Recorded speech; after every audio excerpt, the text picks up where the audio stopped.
భవిష్యత్తు గురించి తెలుసుకోవాలనేటువంటి తపన మనందరిలో కూడా ఉంటుంది. ఎందుకున్నది ఈ తపన అంటే దేవుడు మనలో ఆ తపన పెట్టాడు. దేవుడు మనలో భవిష్యత్తును తెలుసుకోవాలి అనే తపన పెట్టాడు. కాబట్టి చాలా విషయాల్లో చాలా సందర్భాల్లో దేవుడు మనకి భవిష్యత్తును చూపించడానికి ఇష్టపడుతూ ఉన్నాడు. దేవుని వాక్యమైనటువంటి బైబిల్లో ఎక్కువ శాతం భాగం ఉన్నది భవిష్యత్తు గురించే. దాన్నే మనం ప్రవచనం అంటాం.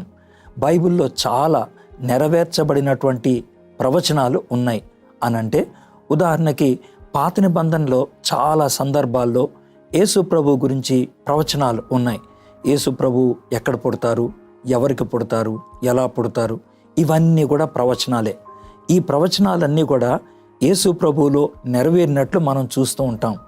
యేసు ప్రభు వారు చాలా సందర్భంలో పనులు చేస్తూ కొన్ని విషయాలు ఆయన నడిపిస్తూ దేవుని వాక్యం నెరవేర్పుగా ఇది జరగని, ముందుగా చెప్పబడినటువంటి ప్రవచనాలకు నెరవేర్పుగా ఇది జరగని అని యేసుక్రీస్తు ప్రభు వారు చెప్పడం కూడా మనం గమనిస్తూ ఉంటాం.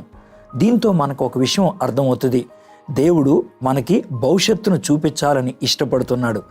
యేసుక్రీస్తు ప్రభు వారు ప్రవచనాలు తన గురించి ఉన్నవి ఎరిగినవాడు కాబట్టి దాన్ని నెరవేర్చడానికి ఆయన జీవించాడు. దాన్ని నెరవేర్చడానికి ఆయన బ్రతకడానికి ఇష్టపడ్డాడు.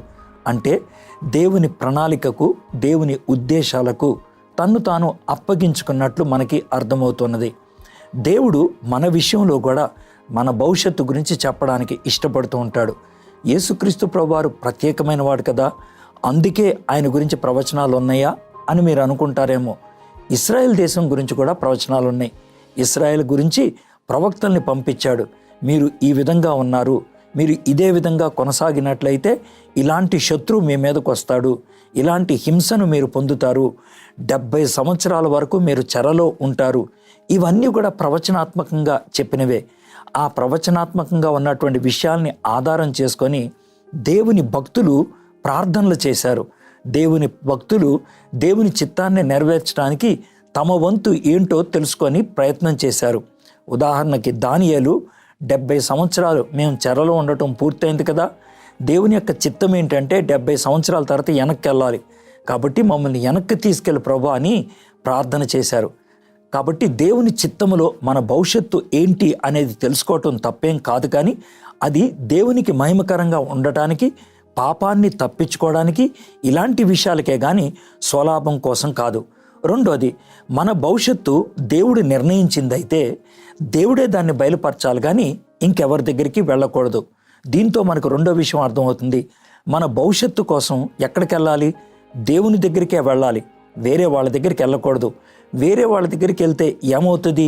దీన్ని తెలుసుకోవడానికే బైబిల్లోంచి ఒక సన్నివేశాన్ని మీకు చూపిస్తాను. సౌలు అనేటువంటి రాజుని దేవుడే ఏర్పరిచాడు. దేవుడే సౌలుని రాజుగా ఏర్పరిచి నిర్ధారించి నడిపిస్తూ ఉన్నాడు. అయితే సౌలు కొంతకాలం అయిన తర్వాత దేవుడితో తనకున్న సంబంధాన్ని తెంచేసుకున్నాడు. దేవుడి నుంచి దూరం అయిపోయాడు. ఆ కాలంలో దేవుడు తన చిత్తాన్ని బయలుపరచడానికి యాజకుల్ని, ప్రవక్తల్ని వాడేవాడు. అయితే అలాంటి ప్రవక్త అయినటువంటి, అలాంటి యాజకుడైనటువంటి సమూయేలుని కూడా దూరం చేసుకున్నాడు సౌలు. కాబట్టి తాను ఏం చేయాలో అర్థం కావట్లేదు, ఎలా చేయాలో అర్థం కావట్లేదు. అలాంటి పరిస్థితుల్లో ఏం చేయాలి? దేవుడి దగ్గరికి రావాలి. దేవుడి దగ్గరికి రావడానికి తల తక్కువ అయిపోయినట్లు అనిపించింది, తల వంపులాగా అనిపించింది. అందుకనే మంత్రగత్తె దగ్గరికి వెళ్ళాడు. మంత్రగత్తె దగ్గరికి వెళ్ళి నేనేం చేయాలో కనుక్కోవా అని అడుగుతున్నాడు. పైగా ఎంత విచిత్రంగా అంటున్నాడు తెలుసా? నువ్వు సమూయేలు యొక్క ఆత్మను తీసుకురావా అని అడిగాడు. ఎందుకంటే బ్రతుకుంటే సమూయేలుని అడిగేవాడు కదా, సమూయేలు ఆత్మను తీసుకురావా అని అడిగాడు. అయితే సర్వసాధారణంగా మంత్రగత్తె ఏం చేసి ఉండేదంటే ఒక కర్ణపిశాచిని పిలిపించి ఆ కర్ణపిశాచే సమూయేలులాగా వ్యవహరిస్తూ ఉండేవాడు. అదే విధంగా ఆమె కొనసాగిద్దాం అనుకొని ఆమె పూజలోకి వెళ్ళినప్పుడు దేవుడు బుద్ధి చెప్పాలని సమూయేలునే పంపించేశాడు. అప్పుడు ఆ మంత్రం చేసేటువంటి ఆమెకు భయం వేసింది. ఎందుకంటే ఆమె ఆశించినటువంటి ఆ యొక్క కర్ణపిశాచి రాలేదు, ఎవరో కొత్త వాళ్ళు వచ్చేశారు. భయపడి పారిపోయి వచ్చి సౌలుతో అంటుంది, ఎవరో కొత్త ఆయన వచ్చాడు, గెడ్డం ఉంది, పెద్ద ఆయన అని. సౌలు గుర్తుపడుతున్నాడు అది సమూయేలని. దేవుడు సౌలుకి బుద్ధి చెప్తున్నాడు.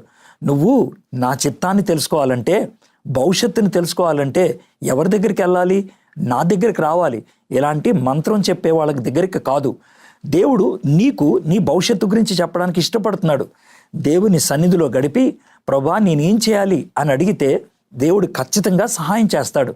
దేవుడు నీ భవిష్యత్తును తెలుసుకొని దానికి అనుగుణంగా నువ్వు జీవించాలని ఆశపడేవాడు. కాబట్టి వాళ్ళ దగ్గరికి వీళ్ళ దగ్గరికి పరిగెత్తక్కర్లేదు. దేవుని వాక్యములోకి రావాలి, దేవుని సన్నిధిలోకి రావాలి. భవిష్యత్తుని తెలిసినప్పుడు ధీమాగా జీవించగలుగుతాం, సంతోషంగా ఉండగలుగుతాం. అలాంటి జీవితాన్ని దేవుడు మీకు అనుగ్రహిస్తాడు.